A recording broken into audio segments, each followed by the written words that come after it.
Thanks for joining us tonight on another episode of The Racing Report. My name is Rob Peeters, and as always, I am your host for the next half hour, where we are going to talk all things motorsports, because we've got very interesting news out of the world of Formula One, a new team principal for Cadillac F1, and this comes just a week out from the end of the F1 summer break. Then we've got IndyCar and NASCAR both unveiling portions of their schedules for 2027, and then we've got some major news going on in the world of supercars, specifically involving Will Brown and Triple Eight Racing. We've got all of that coming up in the next half hour right here on the Racing Report, so stick it here, because we're going to keep you covered on every single thing that's happening in the world of racing. And as always, let's go ahead right now and jump right into it. Let's not waste any time. There's so much to get to.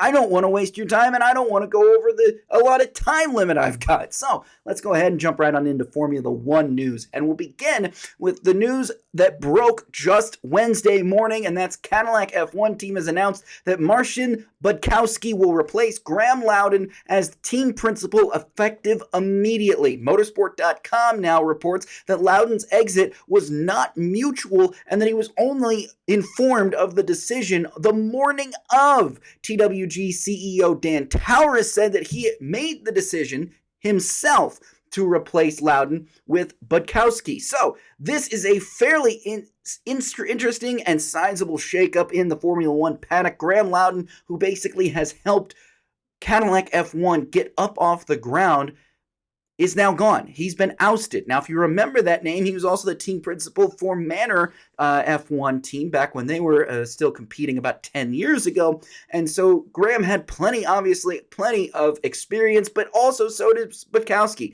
I think it's going to be a very interesting see. And some of the things that Dan Towers was talking about made it seem like this was more of a decision made for the future, trying to see maybe could a leadership change perhaps change things and get them up into the points. Now, remember, their best finish so far this season has been a 13th place finish at China. That was by Valtteri Bottas.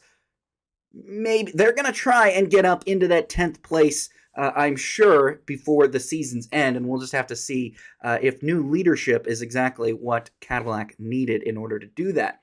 Now, more in Formula One news. German publication Bild reports that Red Bull is preparing to hire Aston Martin's Tom McCullough as its new head of race engineering to replace Gianpiero Lambiase, who is expected to move to McLaren. Now, again, all of that is just reports, rumors right now. So as soon as we have something confirmed on that, we'll be sure to bring it to you right here on the Racing Report. And final piece of Formula One news to get to today. F1 CEO Stefano Domenicali says that negotiations are, quote, progressing well for an F1 race in Africa, while both South Africa and Rwanda have been floated as potential sites. Domenicali says he's not going to disclose which country is likely to hold a Grand Prix in the near future. Now, here's something also that's interesting about this news, is that also Stefano Domenicali noted that the series is in touch with Hockenheim about a future and potential long-term return of the German Grand Prix. So this is from a Racer magazine article that is available to read. Highly recommend checking it out. And it showed quite a bit of an insight on how Domenicali and his team are putting together future F1 calendars, especially now since we know they're going to have a lot of races rotate out throughout the years in order to go to more and more venues. Of course, beginning next season, we're not going to have Barcelona, but we are going to go to Spain still with the Madrid, which is going to make its debut coming up later on this season. So lots to look forward to coming up here in the world of Formula One as the summer break has just about 1 week left before it is over. Now let's move on into the world of IndyCar, because let me tell you something, we got a pretty interesting bombshell coming up Wednesday morning where IndyCar officially confirmed the first 8 races of its 2027 season. And here's the thing, not much has changed. not much is really changing. Of course, all of those races are going to air on Fox, and the series says they still anticipate having 17 races this in 2027. So let's go ahead and take a look at what those races are real quick. Of course, March 7th, they're going to go to St. Petersburg. March 13th, which is a Saturday, which we already talked about last week, they're going to do that doubleheader with NASCAR at Phoenix once again. And then March 21st, they're going to go to Arlington, take about a week off, and go to Barber on April 4th. And then on April 18th will be the Long Beach Grand Prix. But then we've got about a month off before the month of May officially kicks off. Now, there will be an open test that first week of May as well for the IndyCars. But the Soncio Grand Prix, or the Grand Prix of Indianapolis, or whatever it's being called this week, is going to be held Saturday, May 15th, not Mother's Day weekend. So just be aware of that. That is not going to be Mother's Day weekend. That is going to be the weekend after Mother's Day is when that's going to take place. And again, that's also because the Indianapolis 500 is going to fall a little bit further down in the month of May as well. But because that's going to take place on May 30th. So May 15th is the Grand Prix, May 30th, the Indianapolis 500. And then the final confirmed scheduled date that we have for IndyCar was Detroit, which is going to be June 6th. Now, that's something that I think we should all keep in mind here, because when we get to the NASCAR news here coming up here in a little bit, you'll notice that Michigan has not announced its dates yet. Now, typically, the NASCAR race in Michigan International Speedway, has been the last couple of years that first weekend of June. Detroit is going to be happening for the IndyCar series. I imagine neither NASCAR nor IndyCar wants to cannibalize that market that is obviously very important and draws a lot of fans from across the region, not just Ohio, Michigan, and Indiana, but also from many other places around the world and country. So that's going to be something to keep in mind and look at. Is there going to be two races in Michigan, basically, that weekend, or is NASCAR going to move the Michigan race weekend to some other date? We'll find out. Who knows? But at the very least, regardless of NASCAR, that's what we know right now is going to start the 2027 IndyCar season. But we don't know exactly the second half or how that's going to end going forth. So we'll find out coming up probably, hopefully in the near future, but who knows? Who knows? NASCAR is letting their schedules trickle out, which is affecting IndyCar schedules, and sometimes that just happens. So that's what we've got going on there schedule-wise, but let's take a look at silly season-wise in the IndyCar series, because Andretti Global announced last week that Marcus Ericsson will return to the team in 2027, again pairing alongside Kyle Kirkwood and Will Power. So no change whatsoever for the Andretti Global lineup next year, and that's also something that we should probably keep in mind of when we're thinking about Colton Herta as well. Recent rumors and some notes, some panic notes, have kind of seemed to indicate that Colton Herta is not really part of Cadillac's future plans anymore in Formula One. They seem to be more likely targeting fellow American driver Ugo Ugochukwu, who is currently competing in Formula 3 right now. If perhaps they gave Herta another season in Formula 2, he would likely compete alongside Ugochukwu, and then Cadillac could probably narrow down who they want to be their American driver going forward. But as of right now, all of that's unconfirmed, and that could cause some problems there for Colton Herta. Or it could cause problems for Marcus Ericsson in the future, because maybe Ericsson is just warming that seat until Herta comes back. We don't really know yet. A lot of things still up in the air. We'll find out, hopefully, in the near future. But until then, that's what's going on the Andretti roster. And the final piece of IndyCar news to talk about this week is that Callum Ilott says that he has been to every IndyCar race this year except for Mid-Ohio, as he continues to try to land a seat in IndyCar following Prema's demise at the beginning of the season. However, he also says that he is keeping opportunities open for possible full-time rides in either IMSA or the WEC, so sports cars programs. But Ilott says he wants to be back in IndyCar at all costs, and he's going to do whatever he can in order to make that happen. So we'll see where he lands when it comes to the silly season dominoes, because it looks like seats are starting to get taken. Slowly but surely, seats are starting to get taken. Now, there's still some questions here. Obviously, the AJ Foyt team, we don't know. Yuko Honger, we don't really know. We don't really know who's going to take over the second Meyer Shank car, though I have heard Mick Schumacher be somehow connected in that as possibly pairing with Marcus Armstrong, which 5 years ago in Formula 2, that'd be one deadly lineup for most of the rest of the field. But it's IndyCar and it's 2026/2027. Is that going to be as deadly as a pairing as it might have been 5 to 6 years ago in Formula 2? Who knows? But that is what's going on there in the world of IndyCar. Now let's quickly transition right before we take our first break of the show and talk about some Formula E news, because Formula E is crowning their champion this weekend with the London E-Prix. It's going to be a tight battle. You've got 14 points separating the top 4 drivers in the championship. That's going to be thrilling, and if you think that's not good enough, you're going to be able to watch those races even easier next year, because Formula E has announced that Disney Plus will become the new global broadcaster of the sport beginning next year as part of a multi-year agreement, which will also see races, practices, and qualifying sessions stream on ESPN Plus, or at least I think they're calling it ESPN Select now. But that is huge, because as much as it's great that the Roku channel is free and you can watch the races for free on the Roku channel, it's also very hard and clunky to get to those races sometimes, and that can probably potentially put off some new fans, perhaps. This is a great way to hopefully bridge that gap and give motorsports fans another option on how they want to watch Formula E going on, especially with those new Gen 4 regs, which we've been talking about for the last couple of months now. I am super excited to see those cars in action for the first time coming up next year, or later on this year, I should say.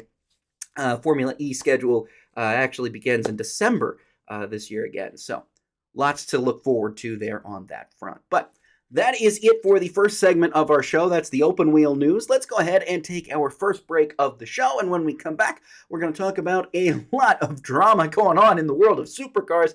And we're going to break down some of NASCAR's newest schedule announcements. So all of that is coming up right after these messages on the Racing Report.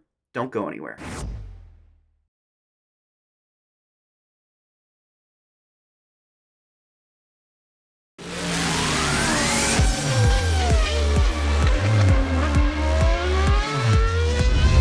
Welcome back to the Racing Report. My name is Rob Peeters. We appreciate you sticking with us through that break. Now it's time to get into Supercars news, because this is something you're not going to want to miss. The big thing that's going on here's what we talked about last week. In case you missed last week, we talked about Triple-Eight Racing. They were going to basically take Will Brown and put him in the spare car because his primary car was just not working. It was slow. It wasn't getting the performance that they expected, and Brown was frustrated because it wasn't matching the performance that Brock Feeney had, and we were all kind of wondering what's going on, what could potentially cause this. Well, turns out Tuesday night they figured out what was going on, and Triple-Eight Racing said that in a statement, the number 888 Mustang was competing with a, quote, undersized engine airflow restrictor, and then they discovered that problem, like I said, Tuesday night. Now, the team was already expected to run its spare chassis next weekend at Queensland, but now it looks like they don't need to. But here's the thing about this that makes it so interesting is, in that statement, 888 Racing said that the part, quote, manages the airflow into the engine and has a significant negative impact on engine performance and therefore lap time. So that specific part is actually supplied by the series, who issued their own statement saying, quote, the component was loaned by Supercars to 888 Racing Engineering for demonstration purposes only at the team's launch in February. Now, during routine scrutineering throughout the season, the series said that it never selected the air restrictor on the number 888 car for inspection. So Will Brown basically was running out there with a part that was restricting the airflow to his car that was supposed to be on there for demonstration purposes and then taken off the car when the season actually began. Someone forgot to take that out, and all the way up until now, the team has been competing and trying to figure out, why is this car so slow? What is going on? Why is this happening? Why is Will Brown so far off the pace? Because this wasn't the case last year. He wasn't that far off from Brock Feeney last year. How could this happen? Well, now we know. Now we know why Will Brown has not been competitive all year, and of course, it's frustrating for Will Brown. If you're talking about the finals are coming up. You know, the enduro round, the Sprint Cup's almost over. The season is hanging in the balance here. He's got so much less time to make up the necessary points to get him back into championship contention now. But at least they solved the problem.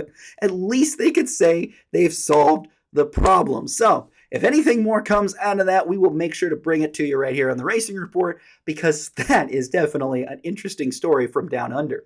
Something else we should talk about, and this involves the most recent NASCAR Cup Series winner. Speed Cafe reports that Walkinshaw TWG Racing will enter a third Toyota Supra at the Adelaide Grand Final for Ty Gibbs. And additionally, this is something that's interesting. So Ty Gibbs possibly running a wildcard entry after the NASCAR season ends and for the Supercar season finale. But apparently, Supercars really wants more NASCAR wildcards. So GM Chevrolet is basically working with Team 18 to get a wildcard entry for a NASCAR driver who is heavily rumored to potentially be Connor Zilisch.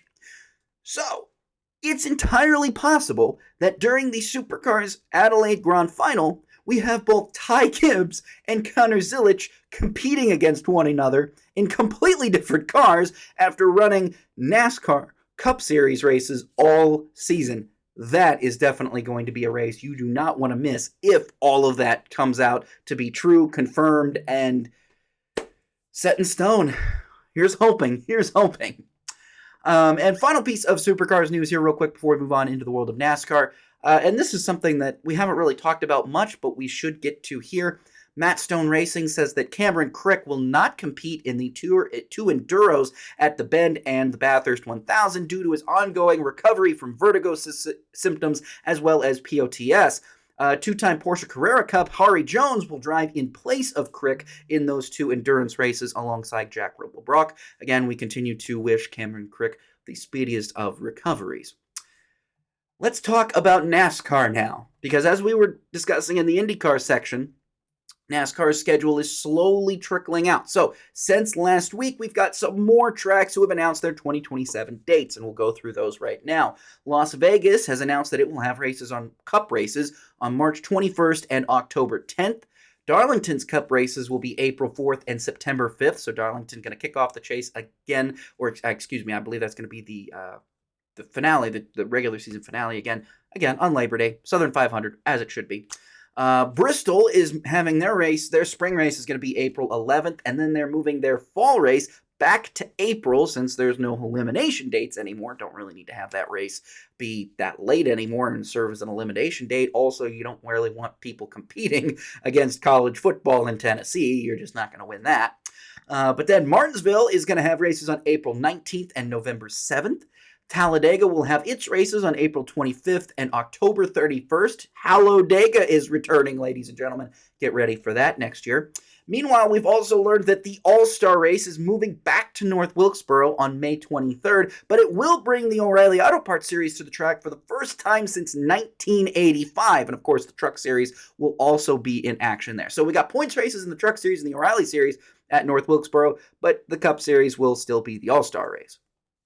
But that means that Dover gets its points race back. That's going to be held May 16th. And the Truck Series, though, however, will not return. Take that with what you will. O'Reilly Series will be there, but Truck Series won't. Iowa was announced as the new date for NASCAR's July 4th weekend. That's an interesting choice, but hey. And then finally, we know that New Hampshire Motor Speedway will hold its Cup race on September 26th, once again moving it back into the chase. That's all we know so far. As of Wednesday, things could change. We could get more by the time this episode is released, but as of Wednesday, that's what we know right now in the world of NASCAR's 2027 schedule. More NASCAR news. Mike Ford, NASCAR's VP of Racing Communications, said on Hauler Talk, the Hauler Talk podcast, that they have amended the criteria in order to be eligible for Rookie of the Year honors. A driver can have no more than 12 Cup Series starts before they become ineligible, meaning Corey Heim cannot compete for Rookie of the Year honors next season, as he'll have run about 15 races by that time. Actually, 19 by the time that season rolls around, because I think he's still got a couple of races scheduled for later on in the season. But the maximum amount a driver can run before being declared ineligible in the O'Reilly and the Truck Series is still 10 races. Make that of what you will. Steve Park has been named the honorary pace car driver for the upcoming Cup Series race at New Hampshire Motor Speedway. Glad to see Steve Park back in the NASCAR garage area.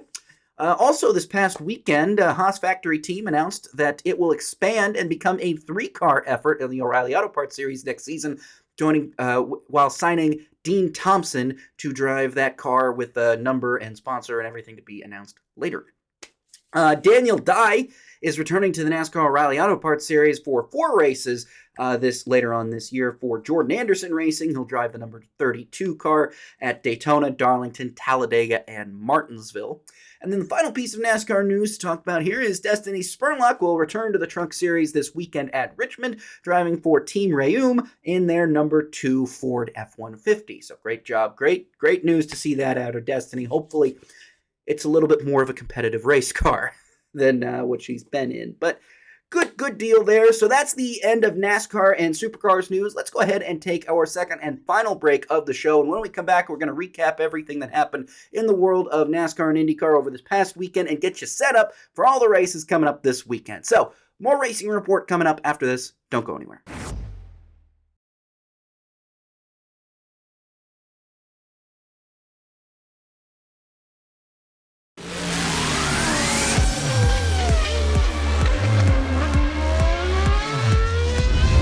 Welcome back to the Racing Report. My name is Rob Peeters. Thanks again so much for sticking with us through that break. Really appreciate it. We got to recap some of the weekends here because we're running a little bit low on time after all that news that we had to get to. But NASCAR was in Iowa. Great crowd, another sellout crowd for the Cup Series. But let me tell you something, the O'Reilly Series, the fans in attendance for that race got their money's worth because it was Carson Kvapil going back to back. He won his first O'Reilly Auto Parts Series race 2 weeks ago at Indianapolis Motor Speedway, and he got it done again this past weekend at Iowa. So I guess once you get the ball rolling, Carson Kvapil's going to keep on rolling with it, and boy did he. So that's great news for him. Very happy to see that. And then in the Cup Series, though, Ty Gibbs won his second career NASCAR Cup Series race of the year and of his career at Iowa by holding off teammate Christopher Bell. Of course, now a lot of people on the internet and in podcasts have mentioned just how bad that dirty air was, because I think most people watching that race could tell that Christopher Bell was quite faster than Ty Gibbs, but just couldn't get around him, just couldn't pass him. Many reasons for that, but mainly possibly was due to some significant dirty air and making it hard and making the car stall out anytime he got close. This car needs work. That's all I'm going to say. Car needs work. Car just needs some work.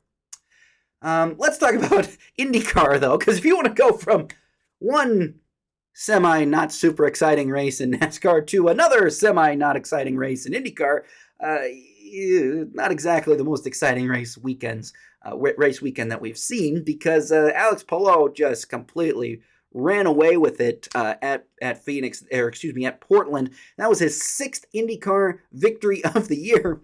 And do you know what? He's got an 110-point advantage over Kyle Kirkwood right now in the point standings. Actually, I'll look at that. Yeah, 110.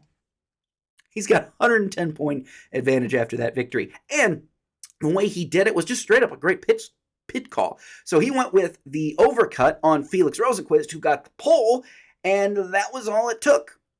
They both had the same exact identical pit stop times, though, for that 7.7 seconds each.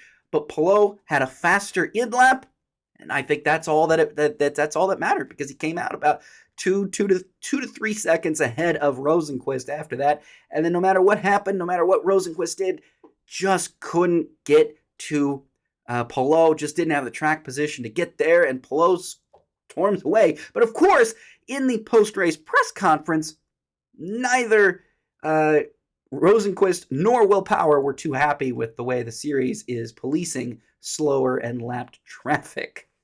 There were some very, very spicy comments in there. Plenty of news sources out there to take a look and really read what they said, because we got to get, we don't have a lot of time to talk about it, unfortunately, because we got to get to the races that are coming up this weekend, and there's no shortage of it.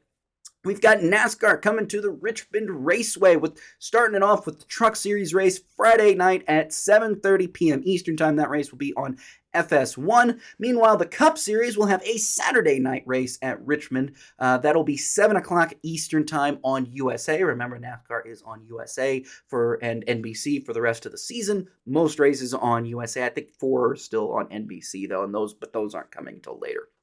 IndyCar is going to go to Markham for the first time ever, and we're going to get a real up-close and personal look, finally, at this new track, which has been under construction for about the last couple of year-ish now. I'm curious to see what this looks like. Also, it looks like we're going to have maybe a slight chance for rain. That could make things very interesting. But that race is scheduled for Sunday at noon Eastern Time on Fox. Meanwhile, like I said earlier, the Formula E World Championship wraps up this weekend with the London E-Prix. We've got race 1 scheduled for Saturday at 10:05 a.m. Eastern Time on the Roku channel. Race 2, same time, 10:05 a.m. Eastern Time, also on the Roku channel.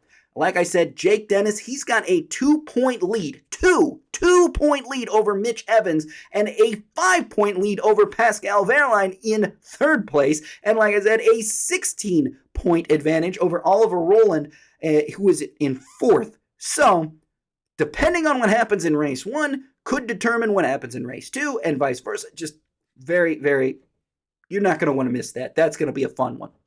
And then we've also got the Knoxville Nationals in the World of Outlaws Sprint Car Series. The Knoxville Nationals taking place Wednesday through Saturday. All of those races, of course, coming out at 6:45 p.m. Eastern Time on Dirt Vision. So, no shortage of racing this week. Looking all forward to it.